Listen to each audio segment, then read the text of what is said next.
morning, Golden Hill, and welcome back to another edition of Golden Hill Action News. I'm Haley. And I'm Josue. As you all know, the end of the quarter is quickly approaching, and you know what that means. It's time for a quarter celebration. That's right, Josue. We caught up with Lois, who helped plan a fun event for us, and here she is to give us the scoop.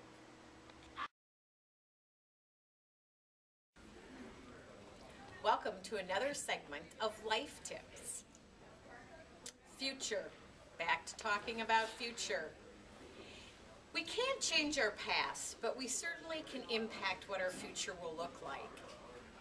Holly Hoffman, an ordinary woman who had some extraordinary experience.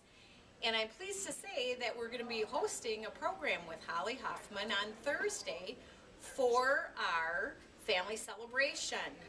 Holly was a semi-finalist on Survivor Nicaragua. She's going to be sharing with us some of her insights on how being an ordinary woman can have an extraordinary experience. Stay tuned and look for further information on Holly Hoffman coming to Golden Hill. And hey, your future starts today. It sounds like it should be a lot of fun, and it all begins at 11 o'clock at the gym. It should be really fun and a great way to end the first quarter. Speaking of fun, we caught up with some of you to get your thoughts on last week's Advisory Olympics. That's right. Here's what the students and staff had to say about it.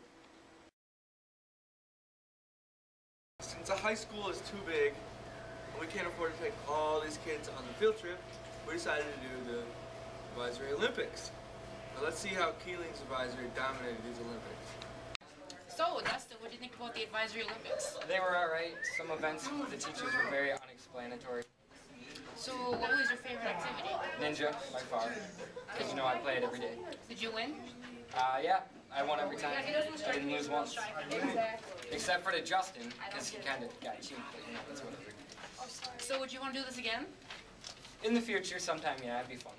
Would you add more activities to it? Like, what would you want to do? No, I'd leave it the way it was. Okay. Well, nice interviewing you. Thanks.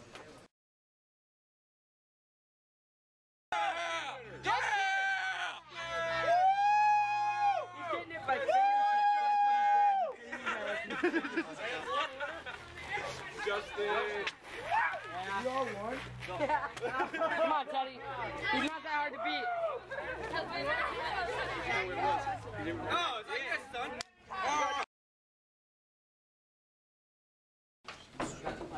Oh, it's right here. Okay. Mr. Rick, what are they doing? They are playing the game Pipeline. It's fun and appropriate for all for families of all ages. Mrs. Keeling's class! I'm Katya. I'm here with the winner of the Advisory Olympics, Miss Keeling. So, Miss Keeling, did you enjoy the Advisory Olympics? Yes, it was very exciting. Would you want to do it again after this year? Yeah, I think it'd be fun to do. I think it'd be fun to do again, yes. But do you have any suggestions of what kind of games they should put in? My favorite game was the one where you had the pipeline, because our ball got stuck halfway through, and that was the most entertaining thing that happened throughout the entire Olympics. It was very funny. If you were there. How did you guys plan to conquer the Advisory Olympics? Plan? Did you plan it, or did it just happen? Yes. For months in my advisory, we've been lifting weights and working very hard to conquer this Advisory Olympics. That's basically all we do in my advisory is we work to make sure that we weren't going to be defeated, and it turns out that our strategy was successful. We won. Well, congratulations. I'm just playing. We didn't have any strategies. We basically just went in there and played, and we ended up winning. Well, thanks for letting me interview you. Oh yeah, thanks for the interview. Since Miss Keeling stole a beautiful Olympics trophy from Mr. Parker's room, let's see if someone can steal it next quarter, or semester, or year. Hopefully Mr. Rude. Go Mr. Rude's advisory. Congratulations to DJ's Advisory for winning the big prize. I guess all that training really paid off. I guess it did. Maybe we should talk with our advisory teachers starting the preparations now for next year. I don't really think that's necessary. But preparation is key in just about anything. Take the disaster that's happening on the East Coast, for example. Fortunately, citizens living on the coast had a few days to prepare before Sandy hit, or else it could have been much worse than it already is. That's true. For those of you who haven't been keeping up, we sent our news team to do some research on Hurricane Sandy and what you can do to help.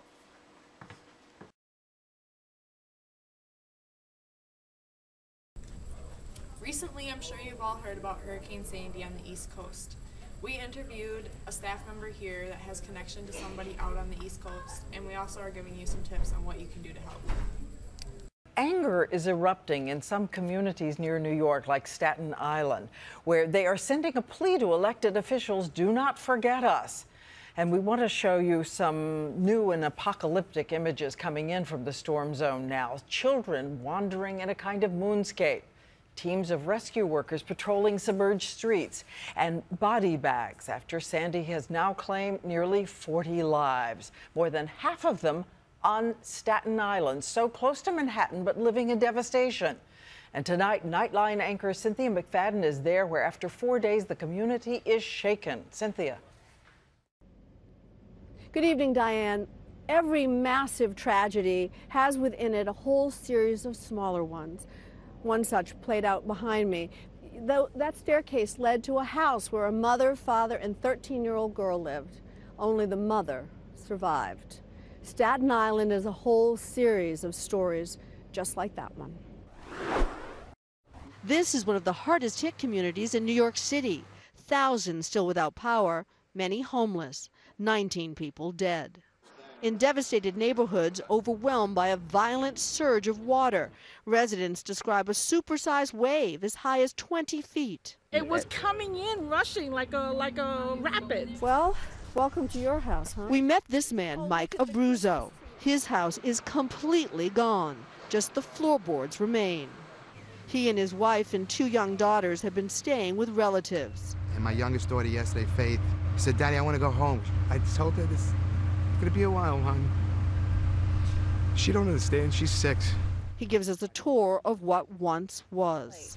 One beautiful Christmas plate. That's going to be a special plate at your house. That's gonna have my mother's cookies on it. For 48 hours, search teams have been hunting for 2 brothers, just 2 and 4 years old, swept out of their mother's arms after their car was caught in the floodwater. Today, their small bodies were found. Hi, I'm Michelle. Do you know anybody affected by Hurricane Sandy? I do. A close high school friend of mine has been affected by the hurricane.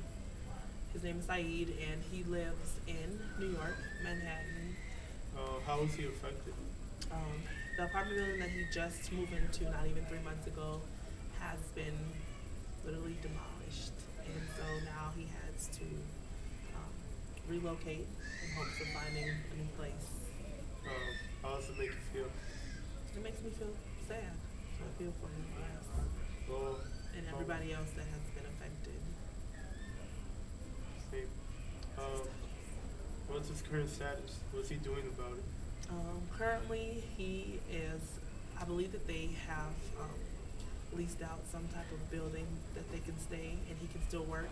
His occupation, he works for the NYPD. And so they have a place, a shelter where they are staying until they can find somewhere else to relocate. Well, thank you for your time. Thank you. Thank you. Hurricane Sandy is the largest Atlantic hurricane on record. Hurricane Sandy has destroyed portions of the Caribbean, Mid-Atlantic, and Northeast United States. So far, 110 people have died in the United States, and bodies are still being found. In some areas, there is up to 12 feet of water. Back to you, Ted.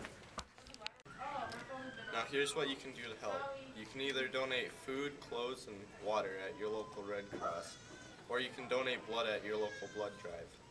Or you can go online at www.redcross.org to donate money. Wow, I can't believe how bad it is.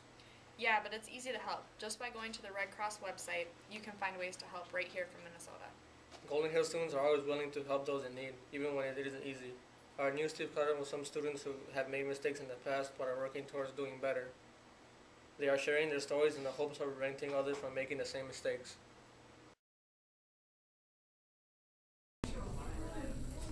What makes someone a bad person? What makes someone a good person? Are you a good person?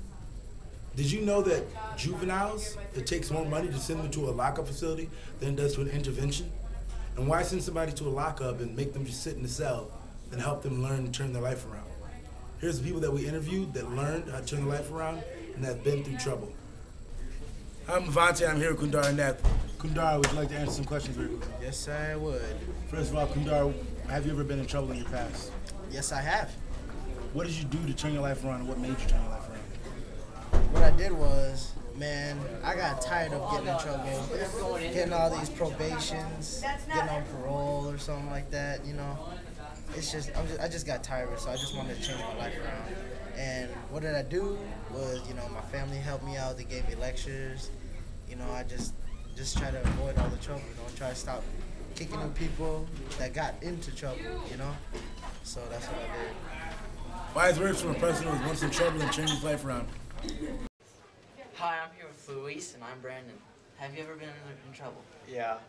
I've been in trouble from the past. Yeah, I got a lot into trouble. What kind of things do you do to stay out of trouble? Don't hang out with the wrong people. Basically, just hang out with the right and just stay out of trouble. You got any tips for people? Basically, if people tell you to go do some stuff that you don't think, if you think it's going to be something to turn out bad at the end, don't do it. Just leave it alone. Just walk away. Something you got something else better to do than that. Alright, thank you. Those are some wise words from some people that were once in trouble and now are considered educated and doing well in life. Shows that anyone can make it and anyone can do anything. Back to you. We sure do have a lot of interesting stories here at Golden Hill. Thanks for sharing, everyone. And unfortunately, Mr. Zebart's been really busy this week, so we had someone fill in for his spot.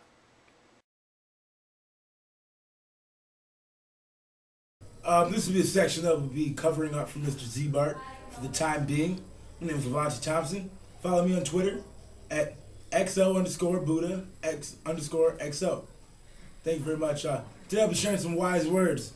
The things you do in life not only follow you, but make you a better person and bring your character out. Make you turn into a better person and create the person who you will turn into in the future. If you look at who you are today, you'll be nothing like you will be tomorrow. You make your future by your actions. I know you've heard this a million times before, but it's very true. It's so true. Because everything you do will either come back to haunt you or come back to help you. And nothing is really ever a haunting. It's always a present. Everything you do will always help you in one way or another. If you get locked up one day, that helps you understand of why not to get locked up and how not to get locked up again. Things that you do open doors, close doors, burn bridges, and build them over again. Well, that does it for the last edition of GHTV for the quarter. Thanks for watching, and be sure to tune in again the next quarter for the features, updates, and news. Have a good week, Golden Hill.